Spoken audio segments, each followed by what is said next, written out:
앞에 동영상이 한 뭐 30분 됐는데 거기서 배운 것은 뭔가 하면 어떻게 기본적인 if 그리고 then, else 그리고 for 이런 거를 이용해서 그 프로그램의 기본적인 제어 구조라고 그러죠. 컨트롤 스트럭처를 만드는가 하는 얘기를 한 거라고 볼 수 있습니다. 그리고 이 강의 내용은 뭐 비슷한 강의가 이거는 와슈라고 워싱턴 유니버시티의 그 교수님이 역시 딥러닝 수업에서 이제 간단히 파이썬을 배우기 위해서 만들어 놓은 교재를 우리 참고해서 하고 있는 건데 이거는 뭐 CMU나 스탠포드 같이 우리가 이미 파이썬이나 뭐 중요한 그 이론적인 머신러닝 내용에 대해서 여러분들이 배우고 오는 사람들이 아니기 때문에 그런 걸 감안해 가지고서 쉽게 쓴 내용이 되겠습니다. 여기까지 올라온 내용들에 대해서 질문 좀 있으면 질문해 주세요. 그러면 여러분들한테 설명을 더 드리겠습니다. 자, 일단 여러분들 지금 하고 있는 내용 파이썬 잘 할 수 있을 것 같으세요? 어떻습니까? 너무 어렵습니까? 너무 쉽습니까? 물론 쉬운 분들 있으실 것 같아요. 근데 일단 저는 어렵다는 분들의 의견을 조금 더 중시하고 수업 끝나고 해봐야 할 것 같아요. 수업 끝나고 하는 게 아니라 지금 우리 좀 여기서 좀 해볼 겁니다. 그래서 제가 이 배경에 이 파이썬 그 콜랩 노트북을 올려놨죠. 여러분들 이제 지금 바로 해보실 겁니다. 그러니까 수업 끝나고 저기 여러분들 다들 바쁘신데 그때 가서 이해하지 마시고 지금 시간 중에 우리가 좀 해볼 겁니다. 그 다음에 또 어떻습니까, 여러분들? 질문이 딱히 없네요. 너무 기초적인 질문입니다만 콜랩이라는 인터넷 홈페이지에서 파이썬 언어를 사용해서 코딩을 하는 거지요. 아직 한 번도 해보질 못해서. 예, 맞습니다. 이 기초적인 질문 환영합니다. 원래 기초적인 질문을 많이 하셔야 나중에 어려운 거 가서 사실은 여러분들이 잘 그 컨셉을 또 내용을 따라가실 수가 있습니다. 그러니까 지금 우리가 뭘 하고 있는지를 아는 게 중요해요. 근데 제가 사실 개발자들 데리고 일하는 뭐 IT 회사 또 반도체 회사를 해봤지 않습니까? 그럼 이제 해보면 내가 뭘 하고 있는 건지를 일은 하고 있어요. 하고 있는데 정확히 내가 뭘 하고 있는지 어떤 맥락에서 일을 하고 있는지 모르는 그 개발자들이 꽤 많이 있었어요. 특히 또 그리고 제가 인턴을 받아서 해보니까 그 컴퓨터공학과 인턴들을 받아가지고서 이제 뭐 웹페이지 개발도 시켜보고 그 다음에 이제 뭐 약간의 이런 그 코딩도 시켜보고 했는데 어, 그러니까 표준적인 건 잘 알아요. 친구들도 하고 있고, 뭐 나도 하고 있고, 뭐 이런 것들은 이제 말은 들어서 알기 때문에 그걸 흉내내서 하는데 과연 이것이 내가 어떤 맥락에서 하고 있는지를 이해를 못하고 하다 보면 아무리 이제 하더라도 나중에 새로운 일이 주어졌을 때 전혀 적응을 못하는 거죠. 그래서 어, 그 제가 개발자 중에는 그 개발 언어가 조금 바뀌니까 이제 이거는 나는 못하겠다 그러고 다른 회사로 이직하는 사람도 봤는데 그래서 우리는 사실은 뭐 어떤 한 언어에 대해서 잘 이해하는 것 저도 파이썬 책들이 있지만 거기 있는 책들 이렇게 들춰보면은 이런 것도 있었어 그리고 모르는 거 많습니다. 그리고 저는 여태까지 언어를 하도 많이 혼자서 공부를 해가지고서 뭐 사실 정식으로 컴퓨터 프로그래밍 언어를 배워본 거는 대학교 다닐 때, 그러니까 뭐 거의 좀 오래된 얘기입니다. 얘기하고 싶지 않지만 얼마나 지났는지. 포트란이라는 거를 배우고 그 다음에 이제 이게 혹시 그런 특기병으로 군대를 갈까 해서 이제 학원에 가가지고서 어셈블러라는 걸 배워서 그 당시에는 IBM 어셈블러라는 걸 배워가지고 이제 기초적인 걸 공부해 봤는데 그 다음에 워낙 많이 바뀌어서 이게 대세 언어라고 했던 것들이 굉장히 많이 있습니다. 앞으로는 이걸로 다 코딩하게 될 거다. 이게 최상의 언어가 나왔다라고 얘기를 했는데 나중에 지나가 보면 또 다 유행이라서 그만두고 또 새 개 나오고 그만두고 새 개 나오고 이런 것들이 많고 이런 뉴럴 네트워크나 딥러닝 리서치를 하는데 쓰는 툴들도 그동안에 하도 많이 바뀌었습니다. 그러니까 이런 거 툴 하나 나왔다고 너무 거기에 연연하지 말고 그거를 내가 잘 알지 못한다고 구석구석 잘 알지 못한다고 여러분들이 고민하실 필요 없습니다. 어차피 그건 바뀔 거고 조금 있으면 더 쉬워질 거고 또 새로운 툴이 나올 겁니다. 그래서 좀 기초적인 질문들이 있습니다. if 다음에 a equal 2개 o 이렇게 하는데 a는 o라고 하면 안 되나요? 예, equal 2개와 equal 하나가 뭐가 다른지 정확히 모르겠습니다 라고 하셨는데 이게 이제 아까 설명은 했지만 이게 많은 분들이 혼동하는 일이라서 굉장히 좋은 질문입니다. 누가 답을 올려주셔 볼까요?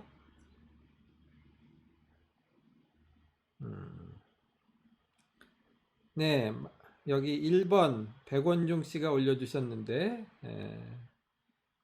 equal 2개는 논리에서 쓰이는 같다라는 표시이고 equal은 변수를 할당할 때 쓰는 왼쪽 변수의 오른쪽 변수를 할당해 라는 뜻으로 읽으시면 될 거예요. 아이고 감사합니다. 이 박수. 그래서 백원중 씨가 아주 정확하게 이제 설명을 해 주셨습니다. 원중님 코딩 천재입니다. 맞습니다. 오른쪽 변수 아니고 값이요. 죄송해요. 그것도 맞습니다. 뭐 그 정도는 다른 분들이 다 이해를 하실 겁니다. 그러니까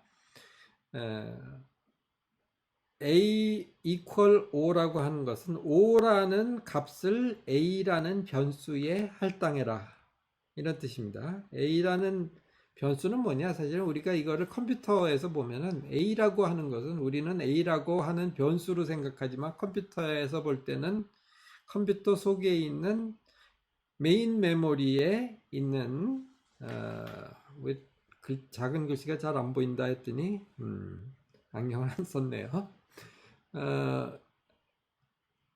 A라고 하는 것은 메모리의 주소를 뜻하게 됩니다. 그죠? 변수를 나중에 이제 기계어로 바꾸면 메모리의 주소를 뜻하게 되죠. 거기다가 5라는 숫자를 갖다 집어넣어라 하는 얘기가 되겠습니다. 그러니까 equal은 이제부터 프로그래밍 언어에서 거의 100이면 100%의 프로그래밍 언어에서 equal은 같다는 뜻이 아닙니다.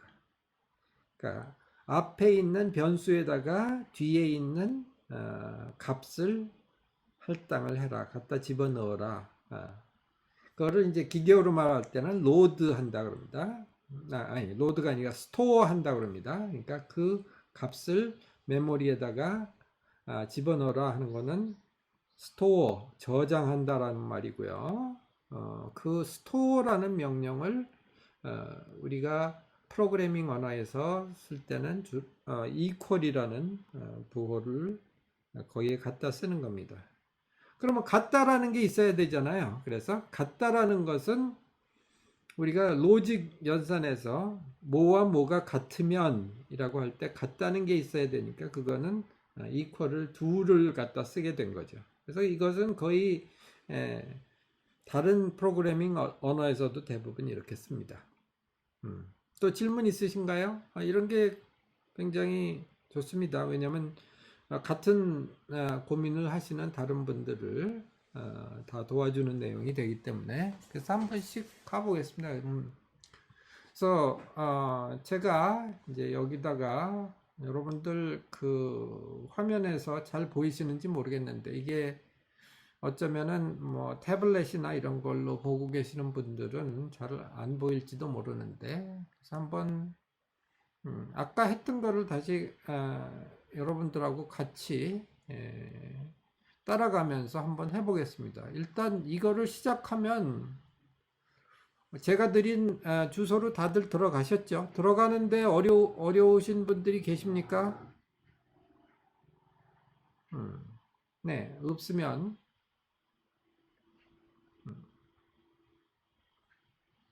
그러면 이제 이 홈페이지에 다 가보신 걸로 제가 가정을 하겠습니다. 그럼 여기서 제일 처음에 해야 될 게 뭐냐? 이것은 지금 우리가 구글에 웹사이트에 간 거죠. 그러니까 이 웹사이트를 서브하는 서버가 있을 겁니다. 그죠? 이거는 웹사이트에 불과하고 이게 컴퓨터는 아닙니다. 그럼 이 컴퓨터가 인공지능 프로그램을 돌릴 수 있는 또 다른 서버에 액세스를 해야 될 것이죠. 그죠? 그래서 인공지능 서버에 커넥트를 해라라는 것을 이제 지시를 해줘야 되는데 이것은 그냥 우리가 마우스 가지고 할 수 있죠. 그래서 여기 제 마우스가 보이시는지 모르겠지만 마우스를 좀 더 키워 놨어야 되는 거 아닌가 모르겠네. 오른쪽 상단에 보면은 여기 맨 오른쪽에 에디팅이라고 하는 거가 있고 그 다음에 그 바로 왼쪽에 커넥트라고 하고 여기 숫자 삼각 표시가 있는데 여기서 커넥트를 할 수 있습니다. 여러분 다들 보이세요? 자, 그러면 여기 커넥트에 있는 삼각형을 눌러보면 여기 커넥트 to hosted runtime 뭐 이런 얘기가 있습니다. 이게 구글에서 인공지능을 돌릴 수 있도록 만들어 놓은 런타임이라는 게 뭐 딴 게 아니고 서버에 시간을 나눠서 쓰는 그것을 연결하라라는 얘기가 되겠죠. 그래서 여기서 커넥트 그거를 선택을 해주시면 지금 이제 커넥트 하고 있습니다. 커넥트 하고 있죠? 그 다음에 이제 그게 끝나면 커넥트 됐다라고 나옵니다. CPU가 아니라 램과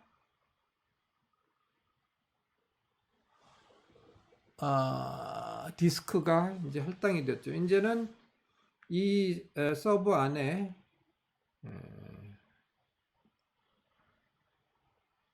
아까 또 자율적으로 질문이 나오네요. 그렇죠. 아까 레인지라는 것은 왜 10이 안 나오느냐? 레인지라고 하면은 10보다 작은 뜻입니다. 1부터 10보다 작은 수라는 뜻이 되겠습니다.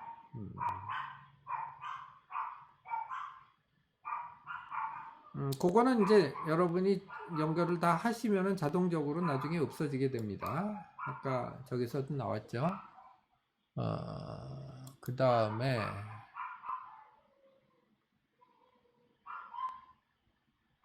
이게 근데 그냥 바로 디폴트로 돼버리네. 옛날하고 달라졌네. 옛날에는 CPU를 연결할 거니 GPU를 연결할 거니 TPU를 연결할 거니 이런 질문이 있었는데 그 메뉴가 사라졌네.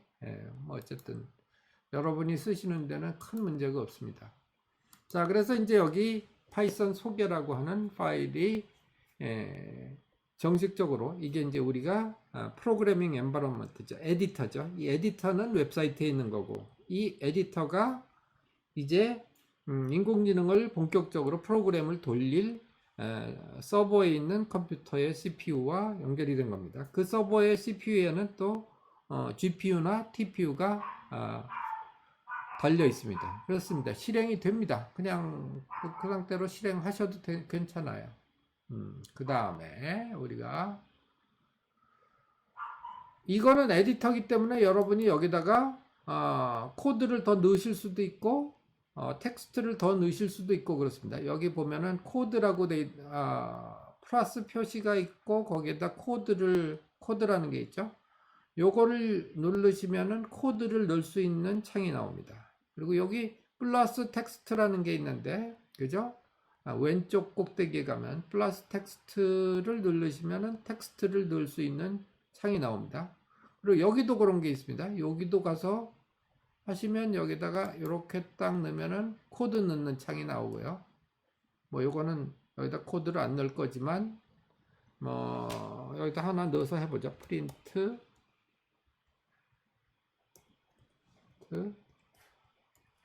하이, 이렇게 코드를 바로 여기서 넣을 수 있고, 이거 수행하면은 수행이 되겠죠. 하이 하고 수행이 됩니다. 그죠? 네, 이게 프로그래밍 여러분 하신 겁니다. 그죠? 여러분들 거에다가도 똑같이 한번 해보세요. 여러분, 이 중에 물론 뭐 코딩 맨날 하고 디벨로퍼로 살아가지고서 이제 지겨워서 이별하시고 싶은 분도 있겠지만, 또 생전 처음 머리 털라고 이거 해보시는 분들도 있을 텐데, 그건 바로 해보시면 되겠죠. 런타임 유형 변경. 그렇지. 거기에 가서 변경하면 여기 있군요. 예, 런타임. 옛날엔 저쪽에도 같이 있었던 것 같은데, 그래서 여기 런타임 유형 변경에 가면 변경을 할 수가 있습니다. change runtime type이라는 걸 하면은 여기 그러니까 runtime type에서 여러분 보시는 것처럼 언어는 파이썬 3.6을 사용한다. 그 다음에 하드웨어 가속기가 없네요. 그래서 바꿔야 되겠습니다. TPU, GPU로 바꿔 놓겠습니다.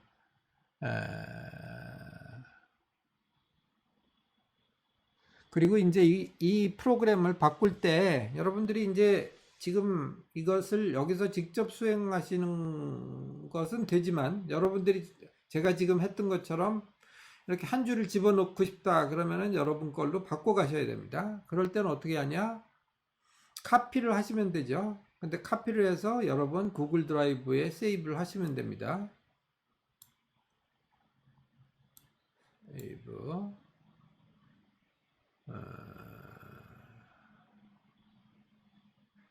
여기서는 이제 저는 보여드리는 입장이니까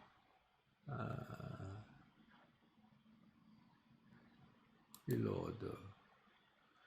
이제 이렇게 해서 여기서 세이브를 할 때는 아웃풋이 프린트가 안 되고 그냥 소스 코드만 있는 상태로 세이브가 되게 하라라고 제가 선택을 한 거죠. 그래서 여기 하나를 수행을 하면 하이가 나오지만 나중에 세이브 할 때는 이건 같이 세이브가 안 되고요. 여러분들이 이거를 누구한테 보여주기 위해서 아웃풋 같이 다 세이브를 하시려면 그거는 이제 같이 하면 되죠.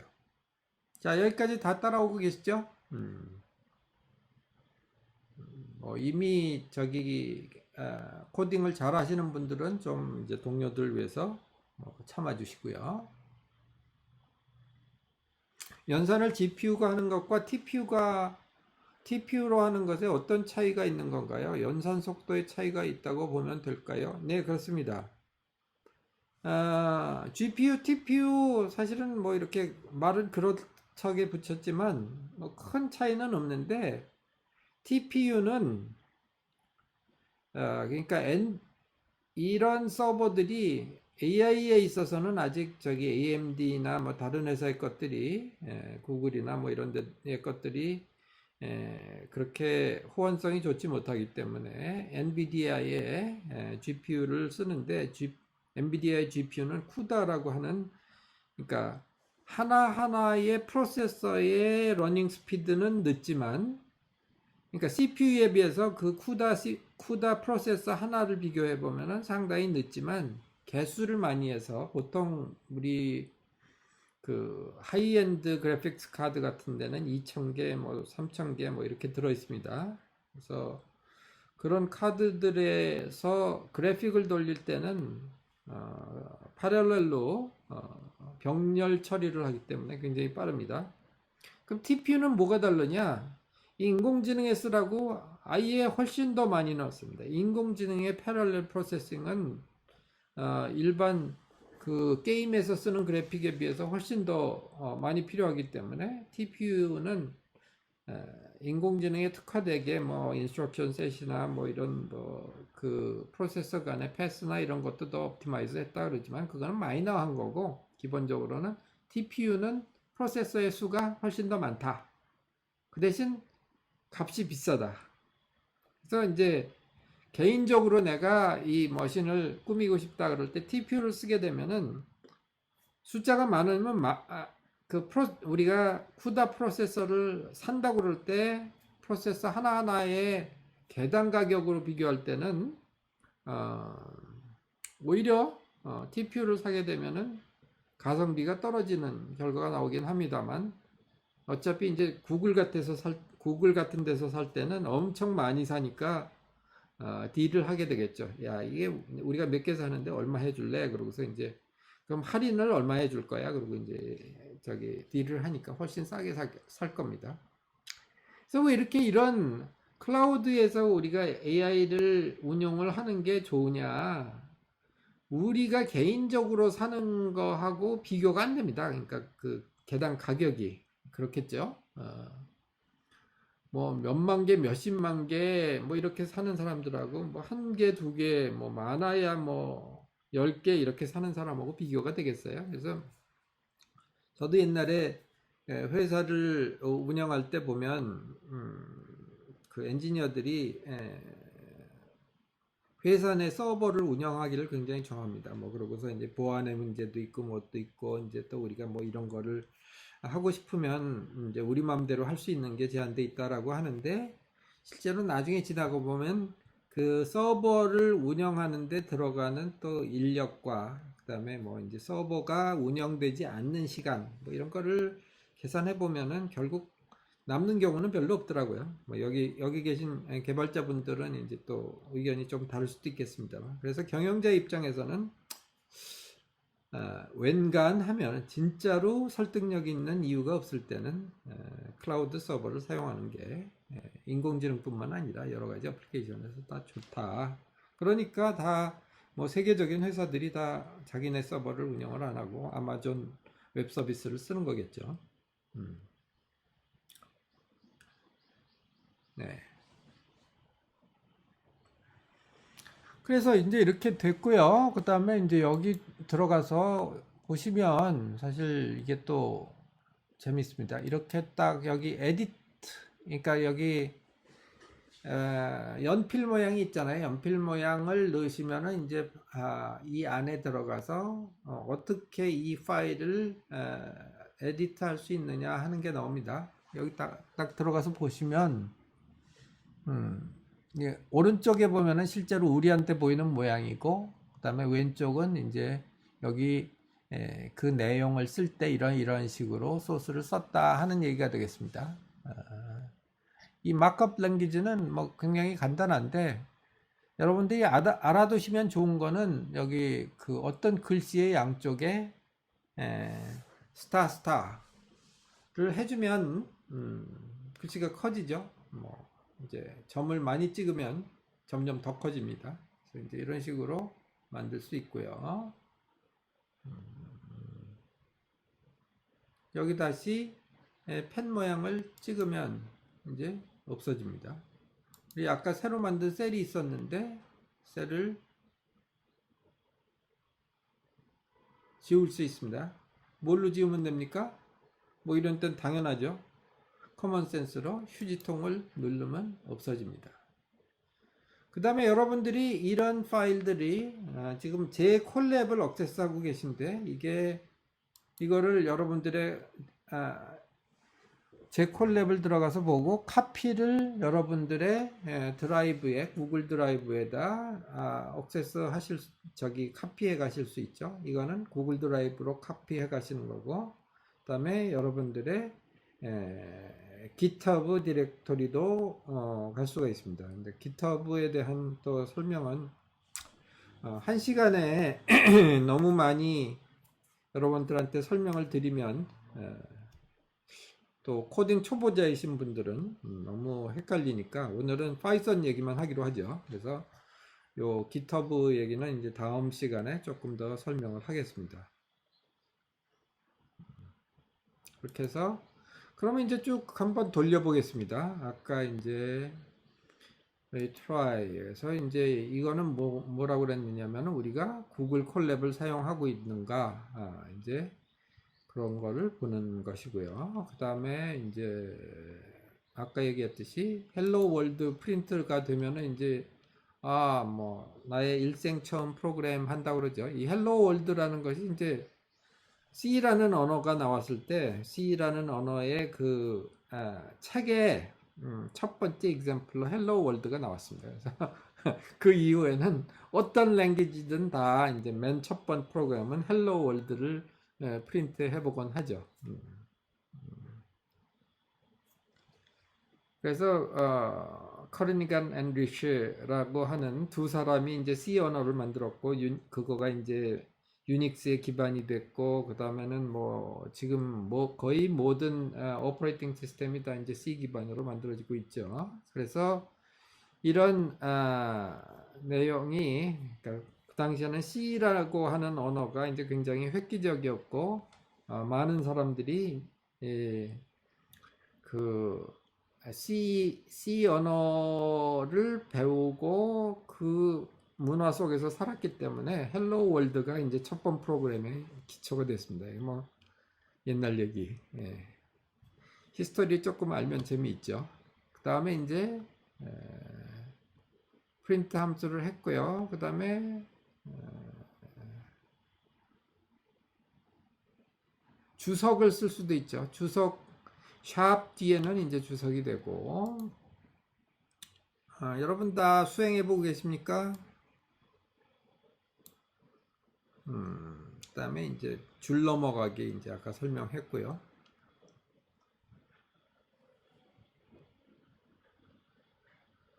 그 다음에 숫자.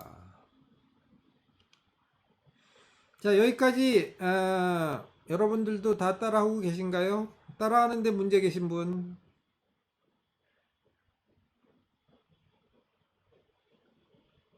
네. 그래서 이런 식으로 여러분들이 직접 해보시면 큰 문제가 없습니다. 그 다음에 아까 이제 A는 10, A는 5. 그래서 이제 요게 바로 나온 거죠. 여기 뒤에 가서 보시면은 A는 5다, B는 6이다 라고 해서 A equal 5, A, B equal 6 이거가 이제 숫자를 저장하는 것이지 이게 A와 5가 같다라는 뜻이 아니다라고 이제 말씀을 드렸고요. 그 다음에 이제 마지막으로 for라고 하는 것들을 이제 우리가 공부했습니다. for라는 것은 이제 루프를 돌리는 거죠. 어디서부터 어디까지. 그러니까 저한테도 이제 워닝 메시지가 나오네요. 뭐 이건 신경 안 쓰셔도 됩니다. 네, 그렇게 하고 이제 다시 우리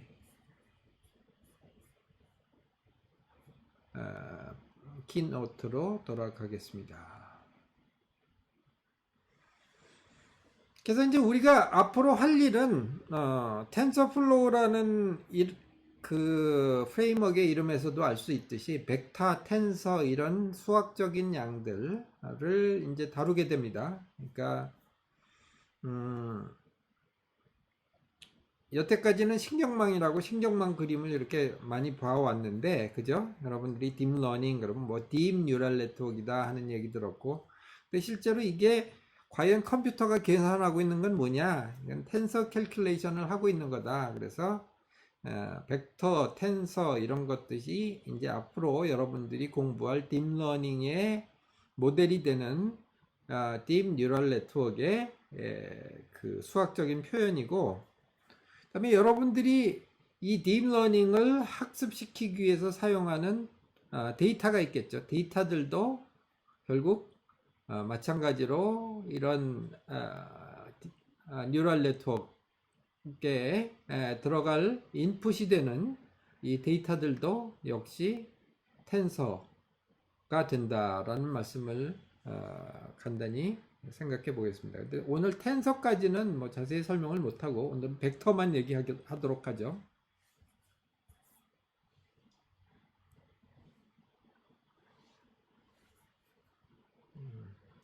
벡터란 뭐냐? 이건 이제 여러분들 수학 2를 안 하신 분들은 벡터를 공부를 안 했을 거예요. 그죠? 그렇지만 이제 이게 또 물리에서도 조금 나오긴 나옵니다. 그죠? 고등학교 물리에서 좀 나오니까 물리를 배우셨으면 기억이 나실 텐데 어쨌든 우리가 다시 상기를 해보면은 그 크기와 방향을 가진 양을 벡터라고 하죠.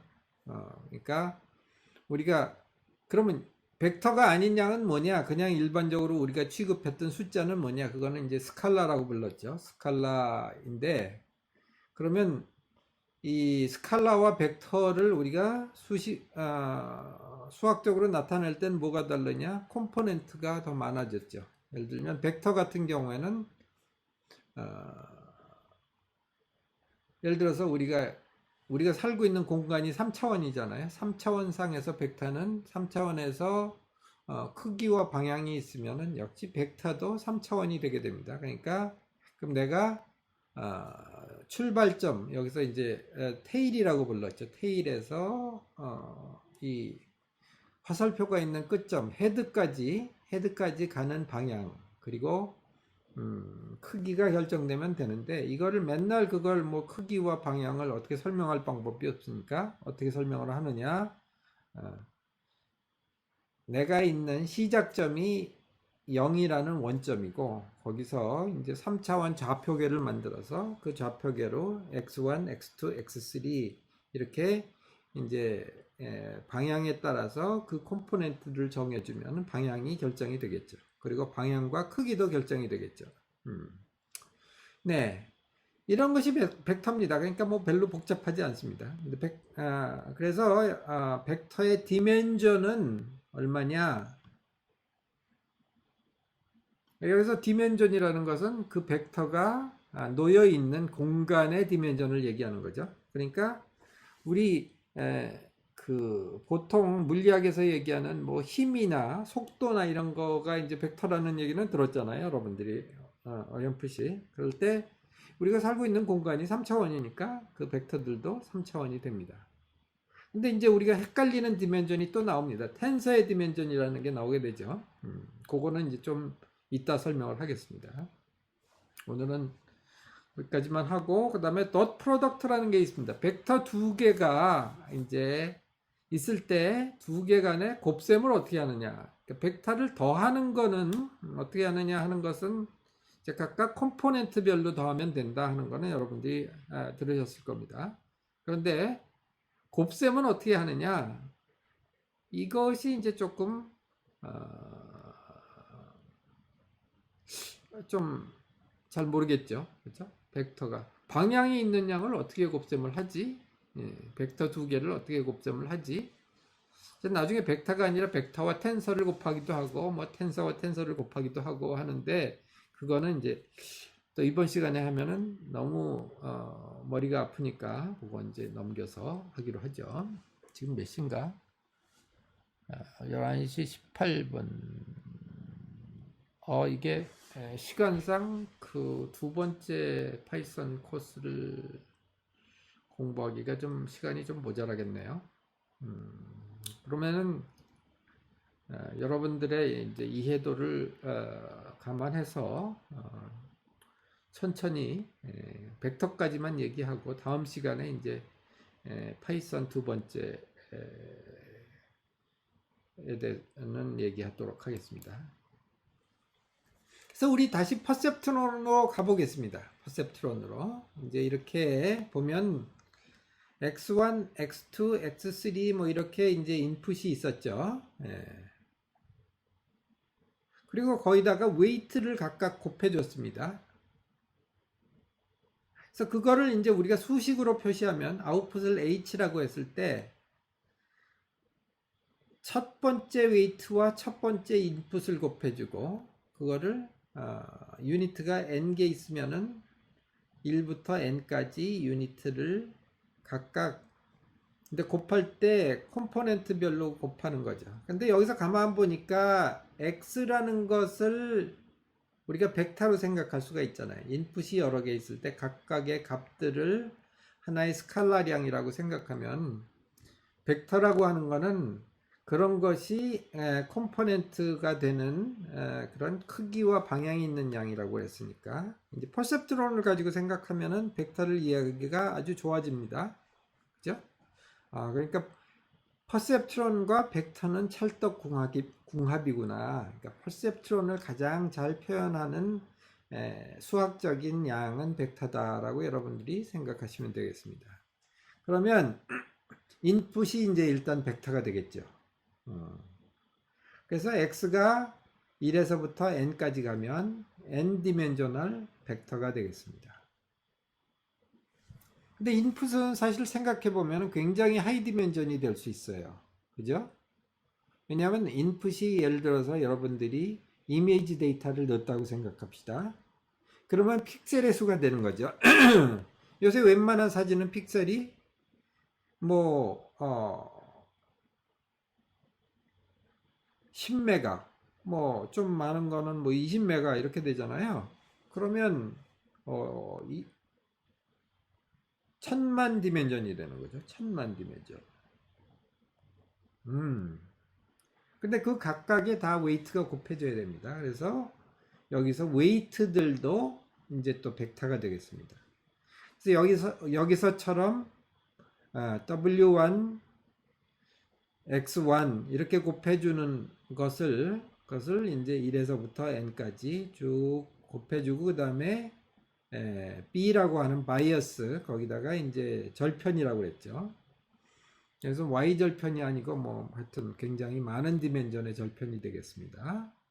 그런데 이 상수를 더해주는 것은 사실은 x0라고 하는 가상의 유니트를 하나 더 만들어서 그거를 1이라는 게 들어간다고 생각하고 w0는 b가 된다고 생각하고 하면 그러면 이제 이거 일반적으로 여기 바이어스 같은 저기 보기 싫은 모양이 조금 아름답지 않잖아요. 그래서 이렇게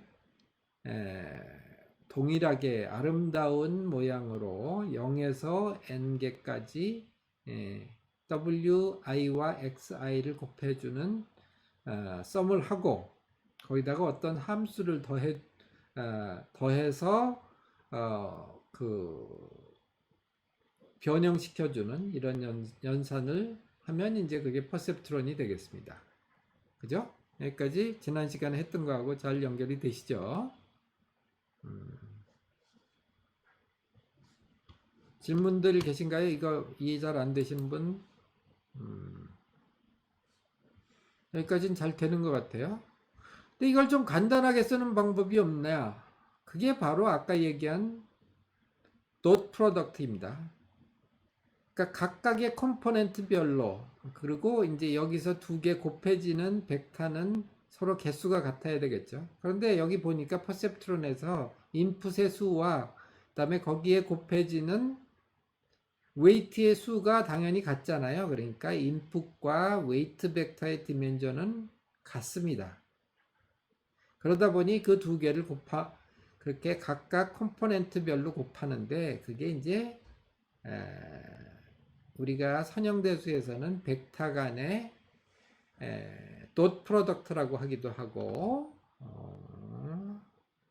다시 우리 돌아가서 보면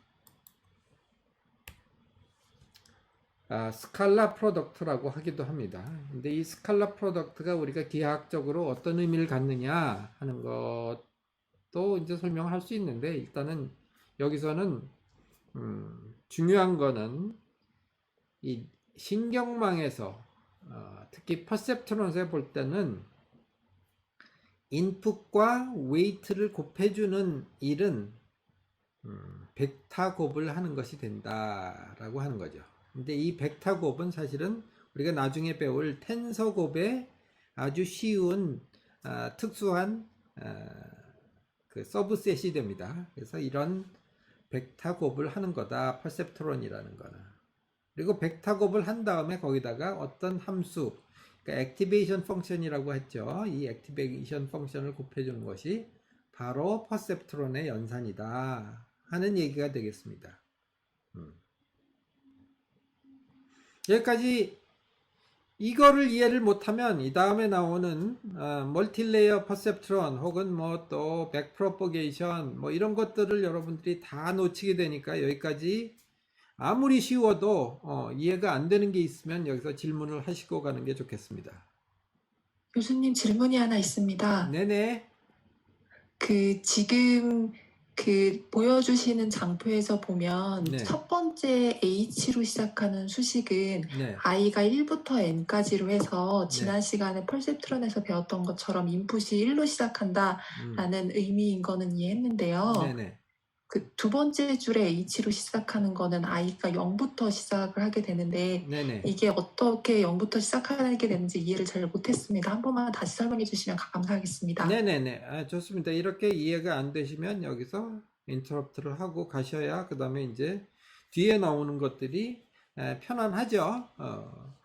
그래서 이 맨 첫 번째 식은 B라고 하는 그 상수가 붙어 있습니다. 왜냐하면 X에다가 W를 곱해주게 되면 이것들이 사실은 그 1차 함수의 그래프를 지난 시간에 배웠었는데, 그죠?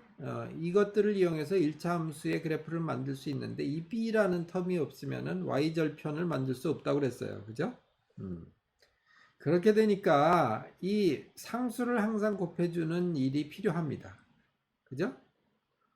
그래서 1부터 n까지 가고 여기다 상수를 곱해줬는데 이게 해놓고 나니까 이게 모양이 좀 이렇게 시메트리, 그러니까 우리 수학자들은 시메트리를 굉장히 좋아합니다. 그러니까 모든 게 이 한 가지 폼으로 통일되는 걸 좋아하니까 저 B를 어떻게 좀 처리할 수 없어?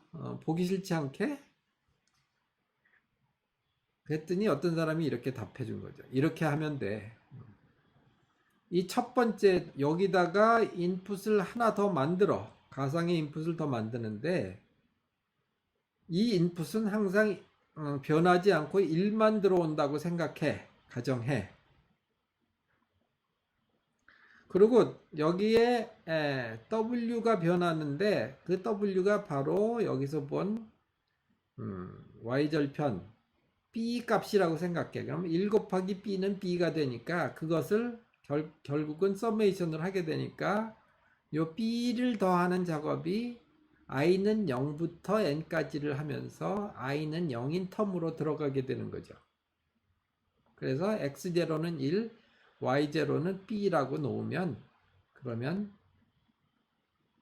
뒤에 b라는 값이 굳이 y절편이 붙지 않고 그냥 똑같이 통일된 폼으로 되니까 이제부터는 이것을 우리가 뭐를 이용해서 처리할 수 있어요? 도트 프로덕트를 이용해서 처리를 할 수 있습니다. 그러면 도트 프로덕트를 계산하는 것은 텐서플로우에서도 펑션이 준비되어 있고 뭐 사이킷이나 뭐 여러 가지 넘파이나 뭐 이런 모든 라이브러리에서 다 저기 프로그램적으로 준비가 되어 있으니까 거기에 맞춰서 편하게 쓸 수 있는 거죠.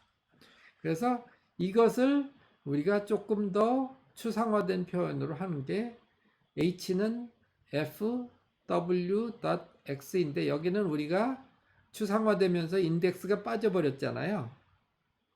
근데 여기도 인덱스가 0부터 n까지 간다는 가정이 내재되어 있는 겁니다.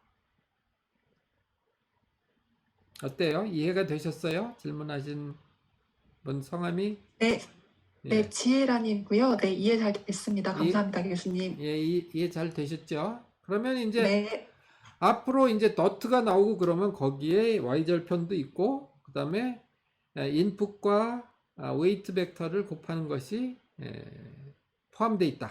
이렇게 보시면 됩니다. 근데 여기서 이거를 이해를 안 하고 지나가면 죄송한데요. 네네. 질문을 해도 될까요? 네네, 질문하십시오. 아까 설명하셨던 그 H 수식이 1차 방정식인 건 이해가 되는데요. 네네. 제가 사실 학교 다닐 때 벡터라는 개념을 배우지를 못해서 네네. 그 그러니까 x는 숫자고 네. 숫자를 넣는 거고 네. w가 벡터 값이라는 말씀이신 건가요? x도 벡터고 w도 벡터입니다. 그러면 제가 일반적으로 알고 있는 그 x나 w에 숫자를 넣는 거랑 벡터 값을 넣는 거 다른 건가요? 아니요, 같습니다. 그러니까 컴포넌트가 x에다가 숫자 값을 우리가 예를 들어서 뭐 3디멘전al 벡터다 그러면은 숫자를 3개를 넣어야 되잖아요. 2디멘전al 벡터면은 x 컴포넌트, y 컴포넌트 2개를 넣잖아요. 그죠? 네. 그러면 그 벡터라는 게 2디멘 우리가 그냥 2차원에서 볼 때는 X방향, Y방향의 각각의 컴포넌트가 얼마인지를 정해주면은 벡터가 결정이 되는 거잖아요. 그죠? 그 다음에 W는 또 2차원에서 또 다른 벡터입니다. 그죠? W도 W의 첫 번째 방향, W1 방향, 그리고 W2 방향 두 개가 저기 있겠죠. 이 두 개의 도트 프로덕트라는 게 정의되는 겁니다. 그 도트 프로덕트라는 건 뭐냐? 우리가 여기 중간에 있는 식에서 보듯이 인덱스가 같은 컴포넌트들을 각각 곱해서 서메이션 하는 것을 우리가 도트 프로덕트다. 여기에 있는 도트 프로덕트의 정의다라고 생각하시면 되는 거죠. 그리고 벡터를 정해준다는 말은 그 안에 숨어 있는 뜻이 벡터의 각각의 컴포넌트들을 다 정해준다 하는 말이 됩니다. 이해되셨어요? 질문 더 하셔도 네. 돼요. 그러면 그러니까 x와 w가 개별적인 값인 거는 맞나요? 예, 맞습니다. 그래서 보통은 우리가 x는 뭐가 들어간다고 그랬어요? 신경망인 경우에 example이 들어간다고 그랬잖아요. 데이터가. 그죠? 신경망이라는 게 뭐냐면은 우리가 여기 있는 이 함수 f라든가 w라든가 이런 것들은 이제 나중에 학습을 통해서 바뀌어지게 될 이 파라메타들입니다. 그리고 여기에 x에 들어가는 것들은 인풋이죠. 그러면은 우리가 학습을 한다는 거는 x들을 들여다보내고 이 w를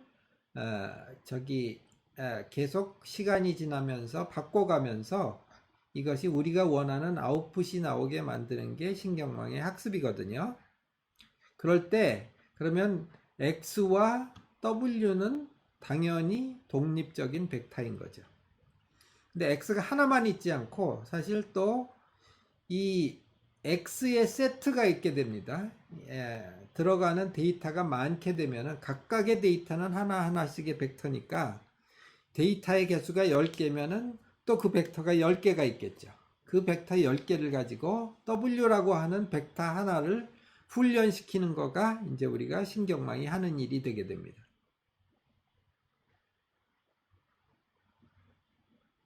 네.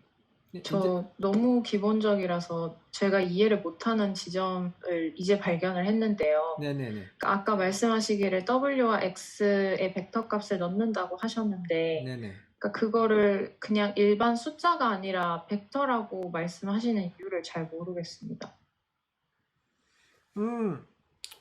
숫자를 여러 개 넣는 거를 벡터를 넣는다고 얘기해요. 네, 알겠습니다. 무슨 감사합니다. 얘기인지 아시겠어요? 그죠? 숫자를 넣을 때 우리가 편의점에 가면은 맥주 박스 있잖아요. 맥주 박스에 24개 들어가잖아요. 그죠? 그럼 맥주가 네네. 24개 쫙 꼽혀 있죠. 그러면 박스째 옮기면은 24개씩 매번 옮겨지잖아요.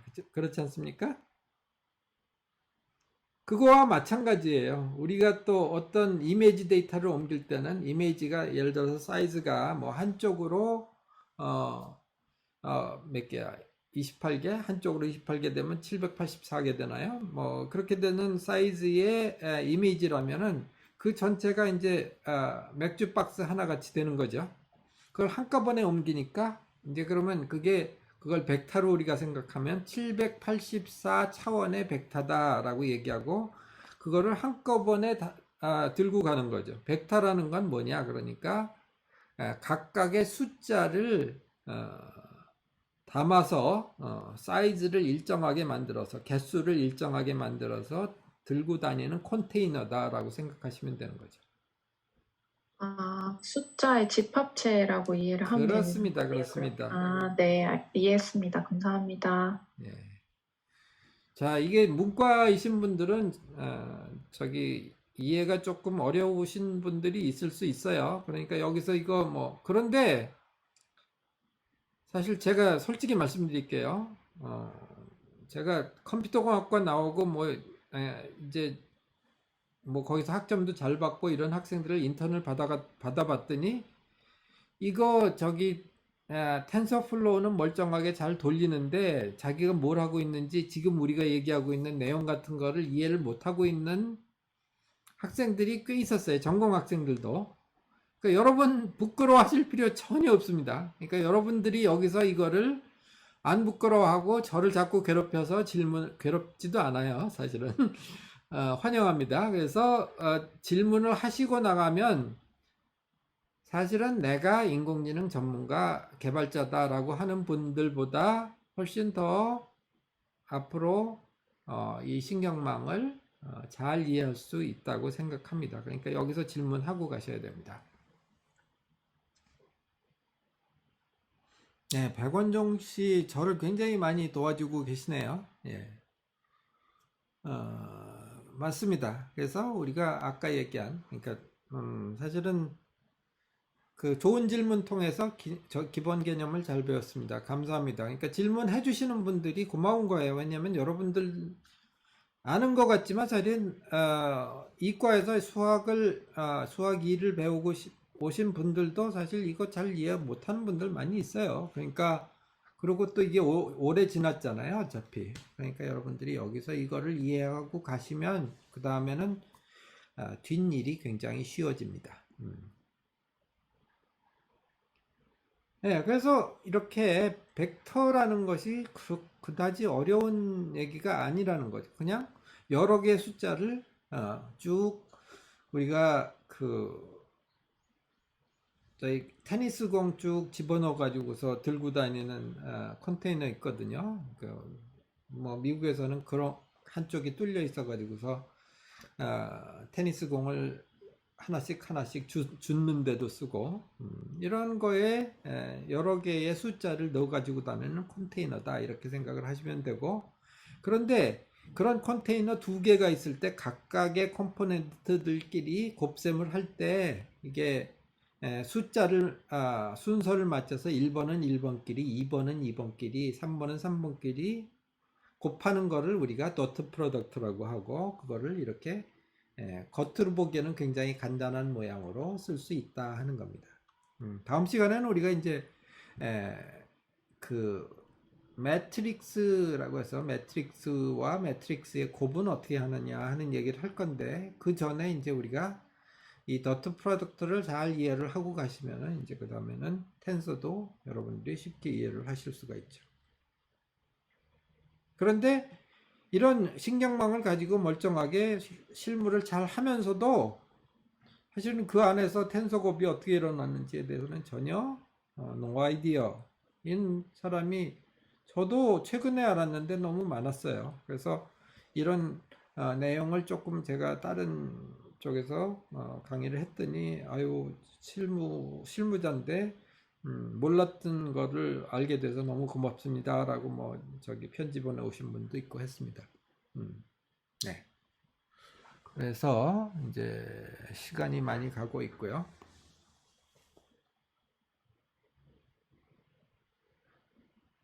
묶는 기준이 되는 함수가 활성화 함수는 아니고요. 묶어서 곱셈을 한 다음에 거기다가 그 결과에다가 곱해주는 것이 활성화 함수입니다. 그래서 활성화 함수는 그냥 컴포넌트가 하나인 그냥 스칼라, 그러니까 우리가 보통 말하는 컴포넌트가 하나만 있는 숫자를 우리가 스칼라라고 부르거든요. 벡터에 대해서 반해서 벡터와 비교해서 스칼라에다 곱해주는 함수입니다. f는 그래서 벡터가 아닙니다. 그리고 도트 프로덕트의 결과도 여러분 보시듯이 컴포넌트별로 곱셈을 한 다음에 그거를 썸을 하면은 결국은 최종적으로는 숫자가 하나가 되잖아요.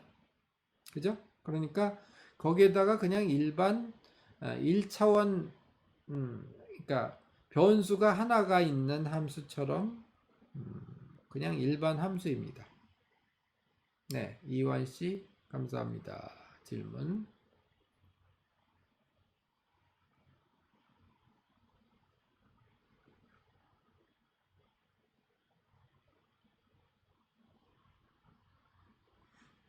네, 김영신 씨, 그러니까 X와 W의 2차원은 아니고요. X와 W는 각각 N차원의 벡터인데 그거 두 개를 곱하는 거죠. 그래서 그런데 그 X와 W 두 개의 벡터의 곱셈을 우리가 더트 프로덕트를 이해하면 그거는 모든 퍼셉트론을 다 설명할 수 있는 수식이 됩니다. 네. 답이 되셨나요? 생각보다 이게 중요하네요. 네.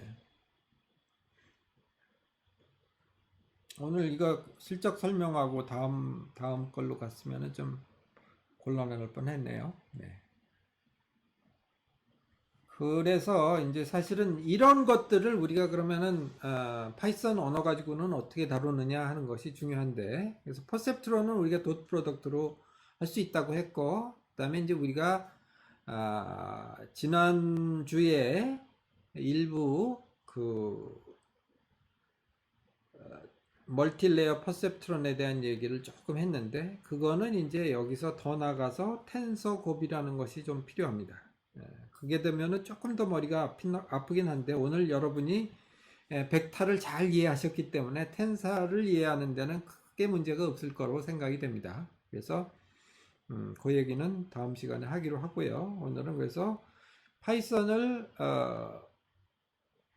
기본식에서 B는 왜 넣은 건가요? 얘기하셨는데, B는 왜 필요하냐면요. 우리가 보통 우리가 그 벡터 곱을 B가 없는 함수들을 만들게 되면은 인풋과 아웃풋의 관계가 그냥 어떤 리니어한 함수로 나타나는데, 1차 함수로 나타나는데, 문제는 뭐냐면은 모든 함수들이 원점을 지나게 됩니다. 그러니까 원점을 안 지나고 어떤 y절편을 갖게 하기 위해서 B를 넣은 거죠. 최희동 씨 답 되셨어요? 네. 그 최희동 씨 답에 대한 얘기는 지난 시간에 제가 그 끝부분에서 이제 그 B가 어떤 의미를 하느냐, 그래서 AND 함수를 퍼셉트로 만들기 위해서는 왜 y절편이 필요하냐 하는 얘기를 설명할 때 한 얘기를 다시 가서 비디오를 보시면 그러면 잘 이해하실 수 있겠습니다. 그렇죠. x0를 1로 정의한 거는 그 상수를 만들기 위해서 그렇게 한 거죠. 편의상 1을 집어넣은 거죠. 네. 원점이 지나면 안 좋은 건 아니고요. 할 수 있는 일이 굉장히 제한됩니다. 네. 그러니까 우리가 A라는 클러스터와, 그러니까 우리가 뭐 클래시피케이션 문제라고 할 때 어떤 공간상의 다음에 저걸 한번 가서 볼까요? 예를 들면 리니어 리귤레이션이라고 하는 문제가 있죠. 우리가 이런 비례관계 혹은 비례관계, 우리가 x와 y라는 것이 그냥 단순 비례관계에 있다라고 하면은 여기 원점을 지나겠죠. 근데 어떤 함수를 퍼셉트론으로 이런 거를 근사해야 되는데, 여기 점들이 이렇게 있는 겁니다. 그럼 이거를 설명하는 가장 가까운 함수를 찾아야 되는데 모든 함수가 이렇게 0을 지나가면 곤란하겠죠. 그죠? 그래서 이 y절편이라는 게 필요합니다. 그죠? 그러니까 y는 2x-1 뭐 이제 이런 식으로 여기 함수가 필요한데 이 함수를 모든 함수들을 뭐 이렇게 되는 함수일 수도 있고 뭐 이렇게 가는 함수일 수도 있는데 그런 함수들을 나타내지 못하는 거죠. 그러니까 제한이 있게 되는 거죠. 네.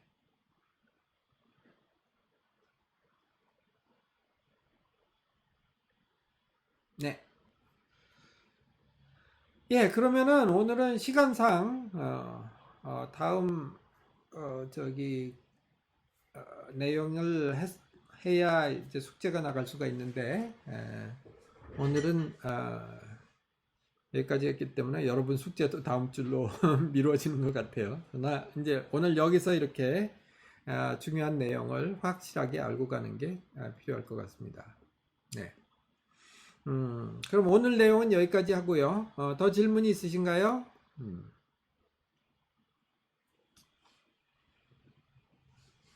그러고 그 다음에 제가 이 퀴즈를 올려놓겠습니다.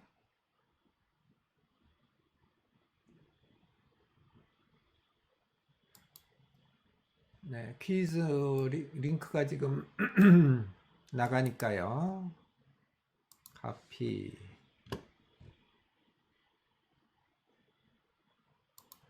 여기 퀴즈를 푸시면 오늘 수업이 끝나겠습니다. 카톡에도 올려드리겠습니다.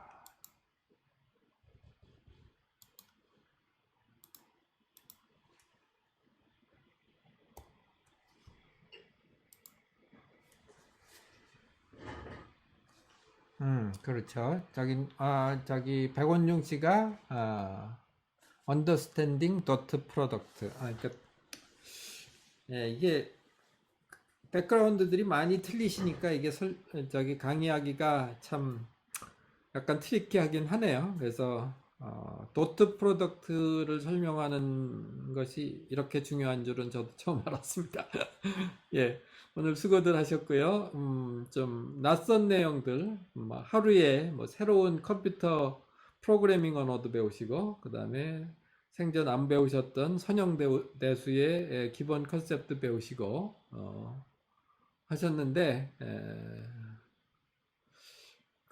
굉장히 수고들 많이 하셨고 그러나 오늘로서 기본 개념이 잘 이해가 되셨을 거로 믿고 오늘은 여기까지 하도록 하겠습니다.